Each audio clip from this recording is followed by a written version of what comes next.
감사로 여는 100일을 시작하며 감사일기를 쓴 지가 이제 84일째 되어갑니다. 무한 감사, 그래도 감사, 그럼에도 감사, 그리 아니하실지라도 감사. 수많은 감사의 이유를 가지고 하루하루 돌아보며 감사의 고백을 써내려가고 있습니다. 감사로 여는 100일을 이제 마무리하면서 우리 교회는 한 달 동안 감사의 달로 보냅니다. 하나님께 감사, 가족들에게 감사, 이웃에게 감사, 그리고 우리를 향한 하나님의 은혜에 감사, 그리고 우리에게 베풀어 주실 은혜를 미리 감사.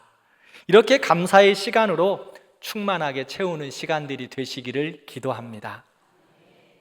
우리의 삶에는 숨 쉬는 것, 그리고 일할 수 있는 것, 사랑하는 가족과 성도들이 있는 것, 그리고 무엇보다도 예수 그리스도로 인하여 구원받은 것, 그리고 예배할 수 있다는 것, 이 모든 것들이 수없이 많은 감사의 제목입니다.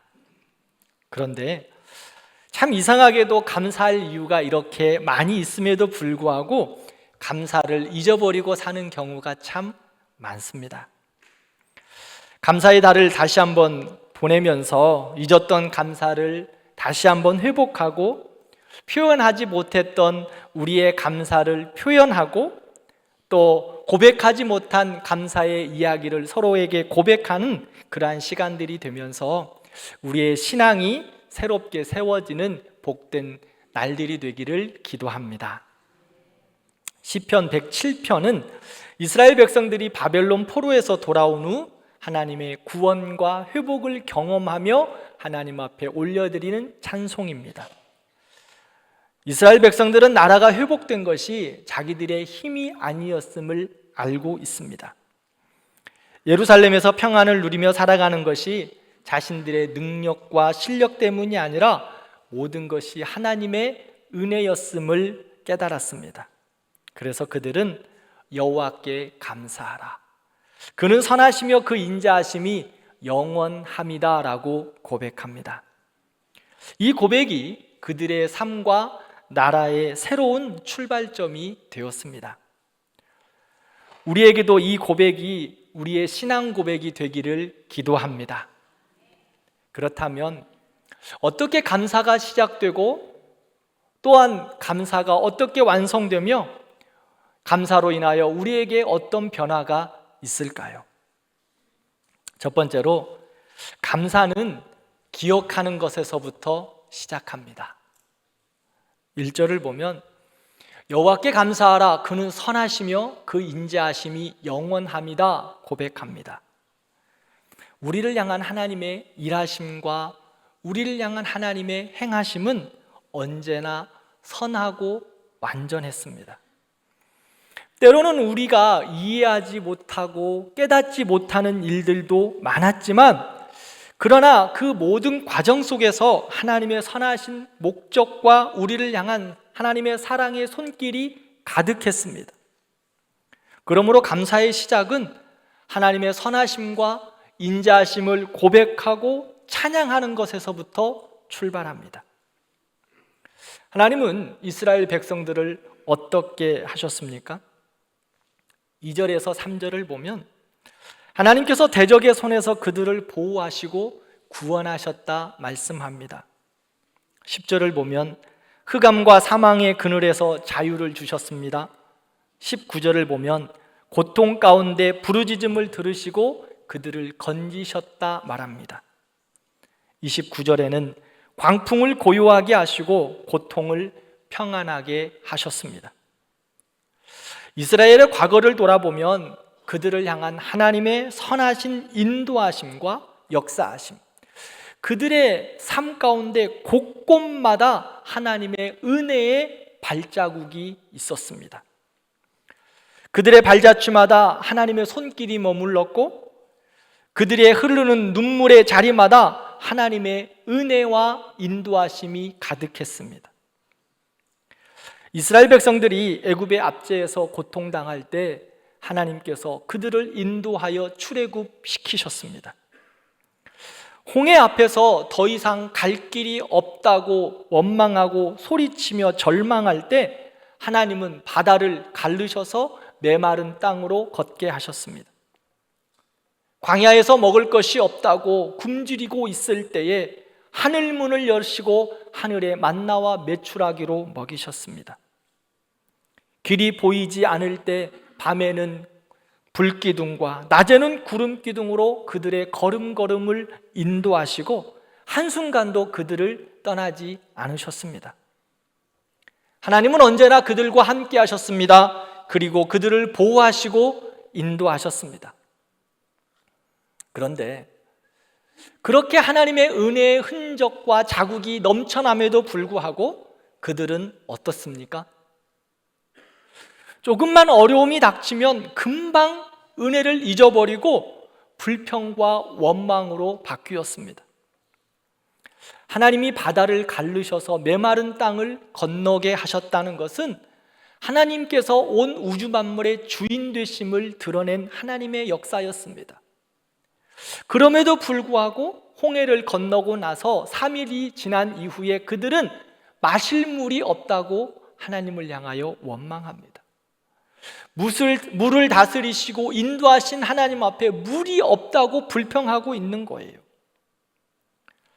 하나님께서 구름기둥과 불기둥으로 밤낮으로 함께 하셨는데 그들은 여전히 우리가 어디로 가는지 모르겠다, 우리의 삶에 인도자가 없다라고 그들은 두려워하고 그들은 불평했습니다. 기적을 보았음에도 감사하지 못합니다. 그때만 기쁠 뿐이었습니다. 하나님의 손길을 늘 체험하고 있음에도 불구하고 조금만 불편해지면 불평합니다. 그들의 입술에는 하나님을 찬양하는 감사보다 불평이 더 많았습니다. 사랑하는 성도 여러분, 우리는 어떻습니까? 하나님께서 우리를 행하여 행하신 모든 일들은 완전하십니다. 그리고 우리를 향하여 행하신 모든 일은 가장 선하셨습니다. 때론 우리가 이해하지 못하고 깨닫지 못해 불평하였지만 그래도 하나님은 여전히 우리에게 가장 선한 것으로 응답해 주셨습니다. 우리가 어려움과 문제에 직면하면 불평과 원망으로 낙심하여 있을 때에도 하나님은 그럼에도 불구하고 우리를 끝까지 바라보시며 사랑으로 붙드시고 인도하셨습니다. 사랑하는 성도 여러분, 우리의 삶을 돌아보면 하나님의 은혜의 흔적이 아닌 것이 어느 것 하나 없습니다. 모든 것이 하나님이 우리를 향하신 역사하심이었고 우리를 향한 하나님의 은혜였습니다. 그 흔적이 우리에게 넘쳐나고 가득합니다. 그런데 우리가 감사를 잃어버리고 은혜를 잃어버리고 하나님께 찬양을 잃어버린 경우가 얼마나 많습니까? 왜 우리가 이렇게 하나님께 감사와 찬양을 잃어버렸을까요? 하나님이 은혜를 주시지 않아서일까요? 감사의 제목이 없어서일까요? 그렇지 않습니다. 우리가 감사를 잃어버리는 것은 익숙함에 있기 때문입니다. 당연하다고 생각하는 거예요. 그러기에 익숙함으로 하나님의 은혜를 가려버렸습니다. 우리가 매일 숨 쉬는 것, 오늘 이렇게 예배하는 것, 너무 익숙하다 보니 당연한 것처럼 감사를 잃어버린 거예요. 신앙의 삶도 믿음의 삶도 그저 당연한 것처럼 여기고 있는 거예요. 그러다 보니 하나님 앞에 예배하는 것도 그저 익숙해서 오늘도 우리의 온 마음과 전심을 다하여 예배하기보다는 그저 형식적으로 이 자리에 혹시나 앉아있는 우리의 모습은 아닌지 우리가 돌아봐야 합니다. 하나님께서 우리에게 주신 은혜는 당연한 것이 없습니다. 그러므로 우리는 날마다 그 은혜를 감사하며 감격하며 고백해야 하는 겁니다. 당연한 것 하나도 없습니다. 당연하게 여기는 순간 감사는 사라집니다.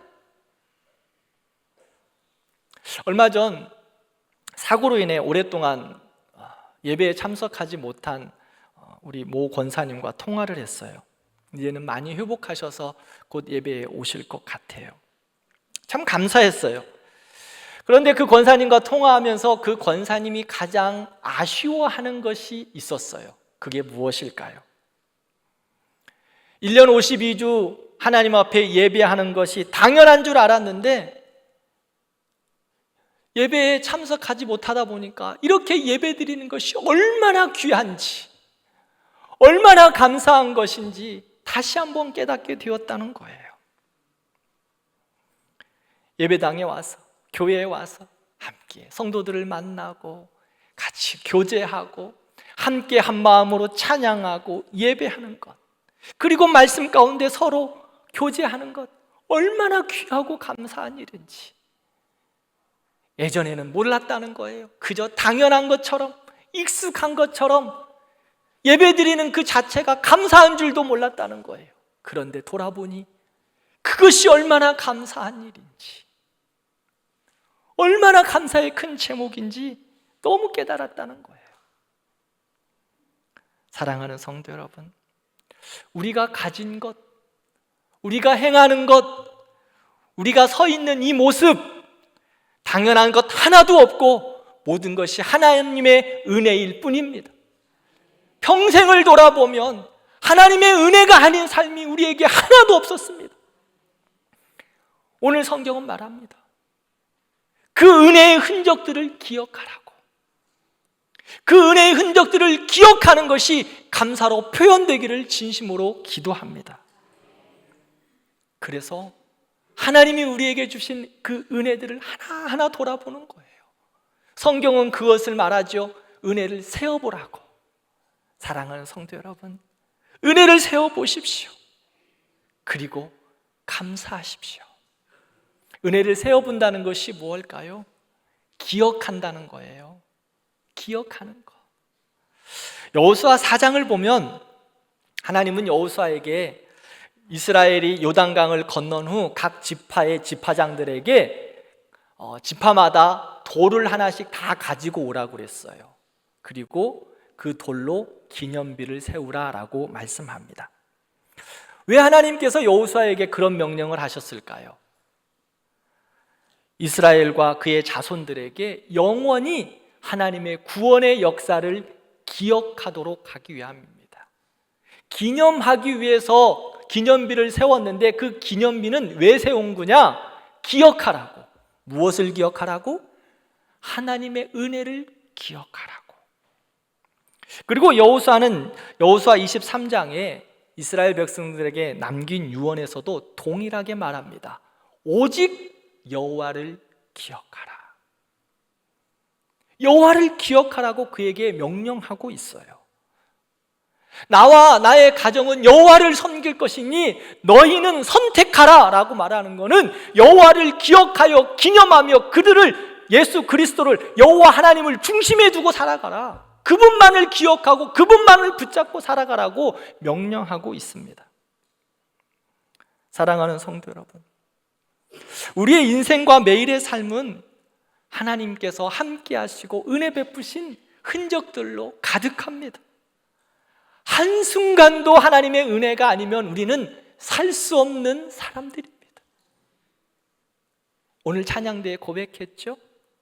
그래도 감사, 그럼에도 감사, 그리 아니하실지라도 감사, 그래서 감사, 또 뭐가 있죠?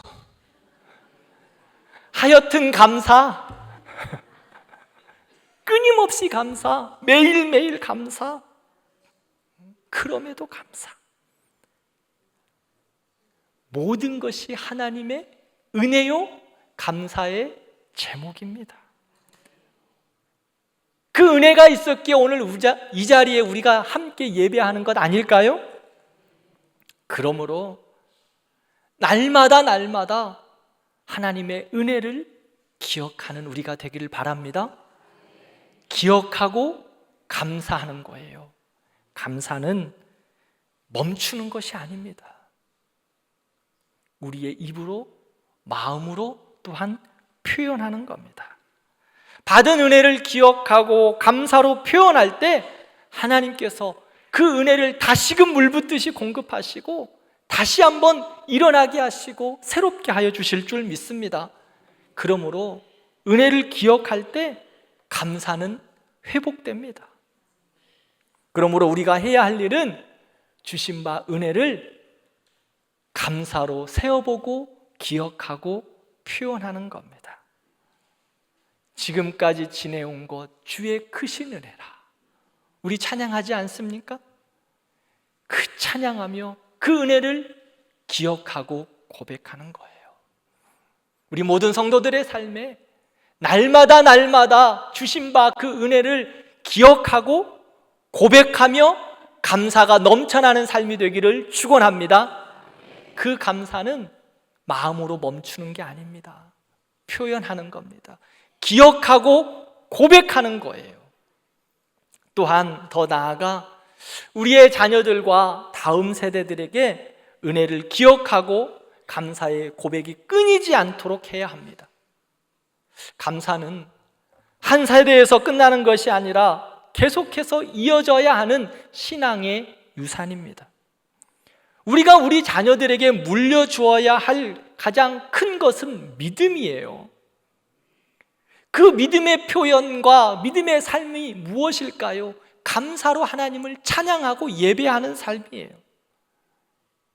우리의 자녀들과 다음 세대에 우리 성도들이, 우리 교회가 물려줘야 할 것은 이러한 감사가 넘치는 믿음의 삶입니다.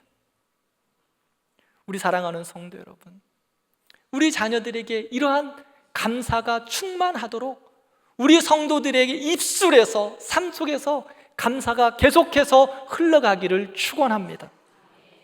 우리 가정에 함께 하신 하나님, 어려움 속에서도 응답하신 하나님, 넘어질 때에도 붙들어 주신 하나님, 무엇보다 나를 구원하여 주신 그 하나님, 이 하나님을 전하고 그 은혜를 증언하고 감사의 예배로 하나님 앞에 올려드리고 우리의 자녀들에게 그 모습으로 전해야 합니다. 감사의 고백이 입술로만 끝나는 것이 아니라 자녀들의 삶으로 이어지고 다른 세대의 삶으로 이어질 때 우리의 가정과 교회가 더욱더 믿음으로 든든히 서며 감사로 하나님 앞에 영광이 올려드릴 줄 믿습니다. 사랑하는 성도 여러분, 그러므로 우리의 삶 속에서 자녀들에게 믿음의 유산으로 감사를 남겨주기를 축원합니다. 신앙의 유산, 예수 그리스도의 놀라운 구원의 은혜를, 그리고 그 은혜 받은 감사의 삶을 우리의 다음 세대에게 그대로 남겨주는 우리 성도들 되기를 축원합니다. 두 번째는 감사는 예배로 완성됩니다. 하나님의 은혜를 기억하는 사람은 결국 하나님을 예배하게 됩니다. 감사는 마음속 생각에서 끝이 나는 것이 아니라 예배로 드려질 때 완성됩니다. 8절을 보면 여호와의 인자하심과 인생에 행하신 기적으로 말미암아 그를 찬송할지로다 라고 말합니다. 이 고백은 시편 107편에서 동일하게 4번 반복합니다.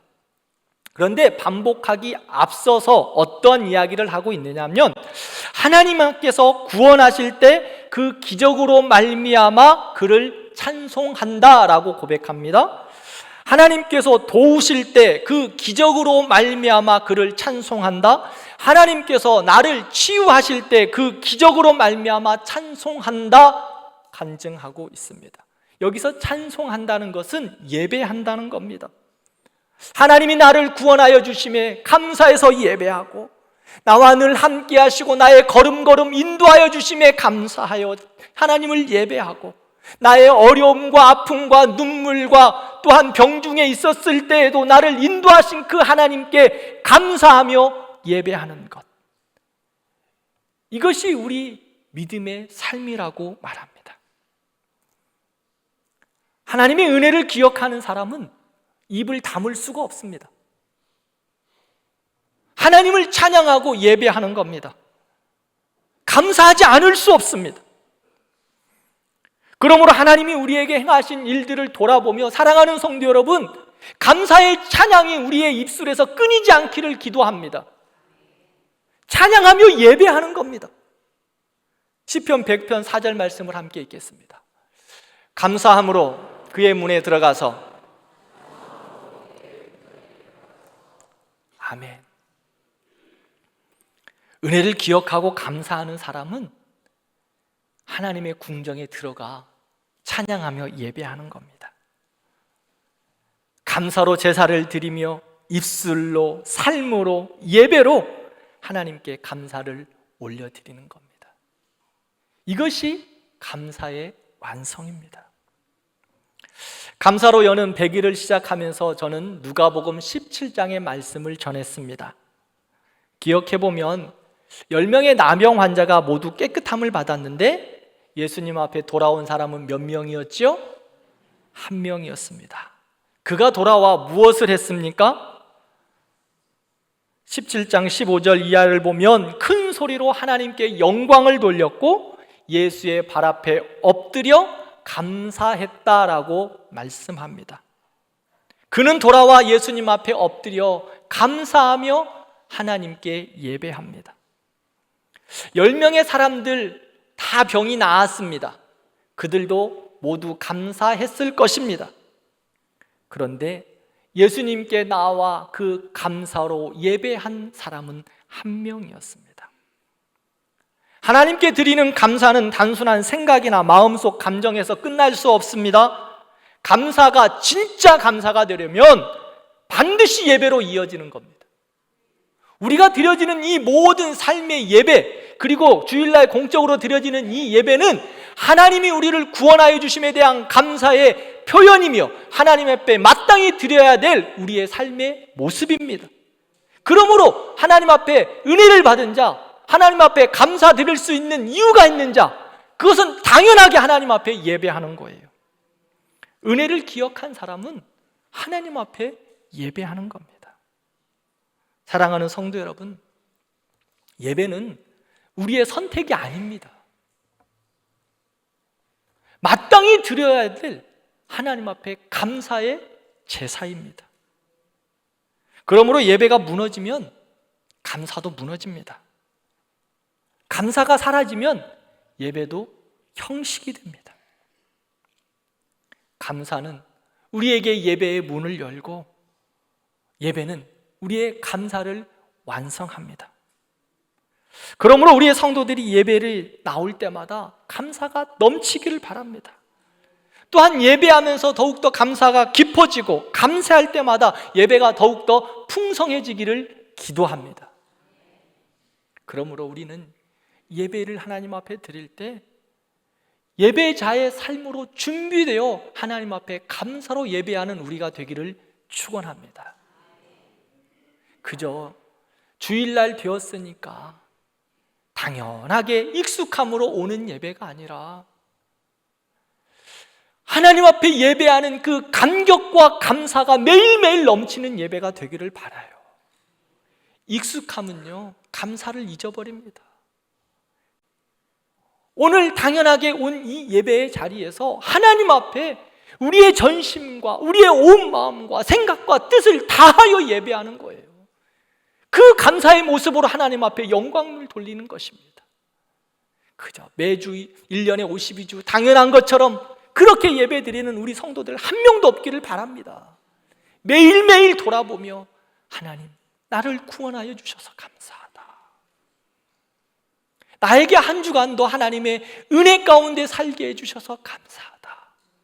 때로는 눈물이 있었고 아픔이 있었지만 그럼에도 불구하고 하나님은 나에게 가장 선하셨다. 하나님의 인도하심이 가장 나에게 좋은 것이다. 고백하며 드리는 예배가 되어야 합니다. 그러므로 온 마음과 전심을 다하여 내 생애의 마지막 예배처럼 하나님 앞에 예배하는 겁니다. 매일 예배가 내 생의 마지막처럼 예배하는 거예요. 그 모습으로 하나님 앞에 예배하는 우리 성도들 되기를 축원합니다. 사랑하는 성도 여러분, 예배는 하나님께서 우리에게 행하신 일들을 고백하는 거예요. 그 고백이 늘 넘쳐나는 우리 성도들 되기를 축원합니다. 세 번째로는 감사는 축복의 문을 열어줍니다. 9절을 보면 그가 사모하는 영혼에게 만족을 주시며 줄인 영혼에게 좋은 것으로 채워주신다 말씀합니다. 감사하는 자의 삶에는 하나님의 채우심이 있습니다. 하나님의 부으심이 있습니다. 감사는 하나님이 예비하신 축복을 여는 영적인 열쇠입니다. 그래서 감사하는 사람은 현실보다 하나님을 바라보기 때문에 현재의 부족함과 어려움 속에서도 감사로 하나님이 채우실 것을 기대하며 감사로 기쁨으로 나아갈 수 있어요. 이스라엘 백성들 고난이 있었습니다. 환난이 있었습니다. 오늘 성경 107편을 보면 사망의 그늘과 같은 시간이 그들에게 있었습니다. 그런데 그들의 삶이 어땠습니까? 감사제를 드리며 나아갈 때 하나님이 응답하시고 회복해 주셨습니다. 역대하 20장을 보면 여호사밧 왕 시대에 모압, 암몬, 마온 사람들이 연합해서 유다를 침략했습니다. 유다는 도저히 군사적으로 이 세 개 국가의 연합군을 감당할 수가 없었습니다. 3절에 보면 여호사밧 왕이 두려워하여라고 말합니다. 두려운 겁니다. 사랑하는 성도 여러분, 믿음의 사람도 때로는 시험과 어려움이 생기면 두려워합니다. 그렇지 않습니까? 여러분들은 전혀 두려워하지 않는군요. 저는 때로 시험이 오고 어려움이 올 때 두렵습니다. 가슴이 콩닥콩닥 뜁니다. 이 일을 어떻게 하면 좋을까? 그리고 하나님 앞에 엎드립니다. 두렵습니다. 때로는 걱정도 많고 염려도 있습니다. 여호사밧 왕이나 우리나 다르지 않습니다. 그런데요, 그 다음이 중요해요. 누구나 염려하고 누구나 두려워하고 누구나 걱정할 수 있어요. 그러나 그 다음이 중요해요. 여호사밧 왕 두려움이 있었습니다. 그러나 그 두려움 앞에 머물지 않습니다. 주저앉아버리지 않습니다. 돌이켜서 감사로 하나님께 나아갈 것을 선택합니다. 지금 감사할 이유 하나도 없습니다. 전쟁이 일으켰고 또 많은 대적들이 그들을 누르고 있고 환경은 너무 열악한데 두려워 벌벌 떨고 있는데 그는 하나님을 향하여 감사한다고 말하고 있어요. 그래서 역대하 20장 21절을 보면 이렇게 말합니다. 같이 읽겠습니다. 노래하는 자들을 택하여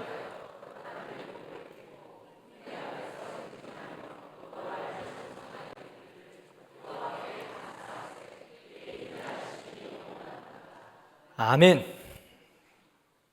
그는 두려움 앞에서 어려움 앞에서 감사하며 어떻게 했습니까? 먼저 찬양대를 조직합니다. 그리고 찬양대에게 가운 입혔습니다. 그리고 앞장을 세웠어요. 그리고 찬양하게 합니다. 뭐라고? 여호와께 감사하세. 그의 인자하심이 영원하도다. 사랑하는 찬양대 여러분, 여러분들에게 이런 영적인 책임이 있어요. 응? 다 아멘 해요, 빨리. 여러분들에게 그 영적인 책임이 있다고. 민족의 앞장을 서서 찬양하며 감사로 나아갈 때 그 민족의 길을 하나님이 여셨어요. 우리 찬양대가 앞장서서 찬양하며 그래도 감사, 그럼에도 감사, 그리 아니하실지라도 감사, 그래도 감사, 매일매일 감사 찬양하며 앞장설 때 하나님께서 우리 성도들의 가정의 문을 여시고 우리 교회의 문을 여시고 이 나라와 민족의 문을 여실 줄 믿습니다. 영적인 책임을 진 자들이야. 여호사밧은요, 감사로 이렇게 나아갑니다. 찬양대를 앞세워 감사로 찬양합니다. 감사할 이유 하나도 없습니다. 그런데 그럼에도 불구하고 하나님을 감사하세 찬양하고 있습니다. 두려움 대신 감사로 나아갑니다. 사랑하는 성도 여러분, 우리에게도 때로는 두려움도 있고 아픔도 있고 어려움도 있습니다. 참 시험 많은 시대에 우리가 살고 있지 않습니까? 감사할 이유를 찾아보면 하나도 없는 것 같아요. 그런데 어떻게 해야 할까요? 그럼에도 그래도 감사, 의지적으로 순종하며 감사하세 하며 하나님을 찬양하는 겁니다. 감사의 이유를 찾아보는 겁니다.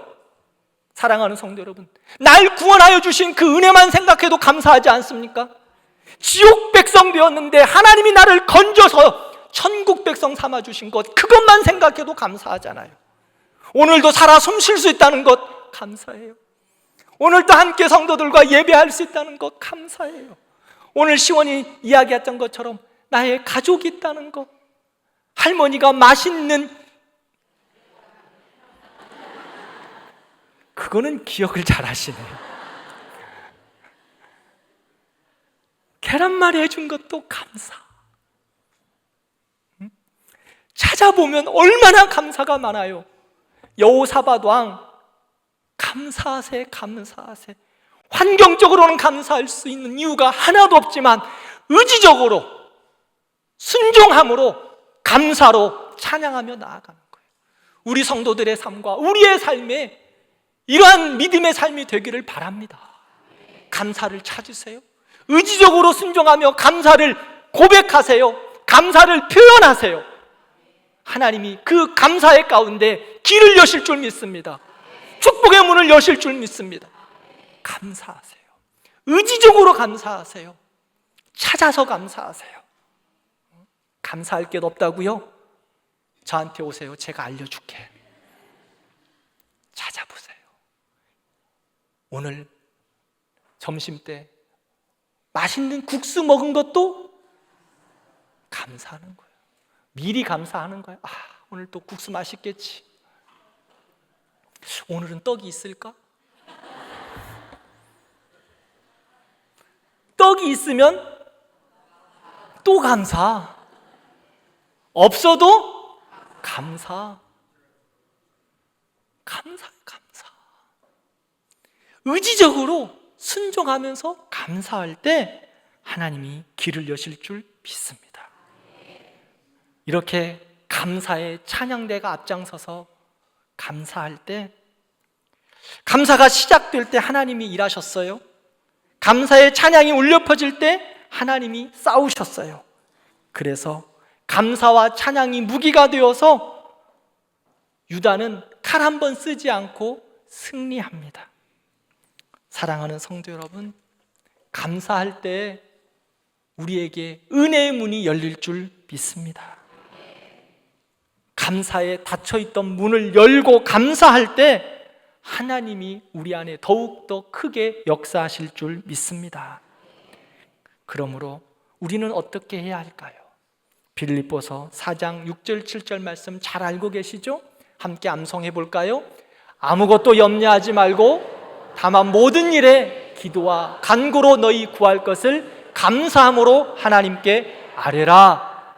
그리하면 모든 지각에 뛰어난 하나님의 평강이 그리스도 예수 안에서 너의 마음과 생각을 지키시리라. 아멘. 염려 있습니다. 두려움 있습니다. 아픔 있습니다. 그러나 그 아픔과 염려 던져버리라고 말합니다. 그리고 의지적으로 감사하라고 우리에게 말씀합니다. 감사할 때 하나님께서 길을 여시고 우리의 생각과 마음과 뜻도 지키시고 하늘의 평강으로 함께하여 주실 줄 믿습니다. 감사의 문을 열 때 은혜가 흘러갑니다. 은혜의 강이 흘러갈 때 우리의 삶에 시온의 대로가 열릴 줄 믿습니다. 함께 기도하겠습니다.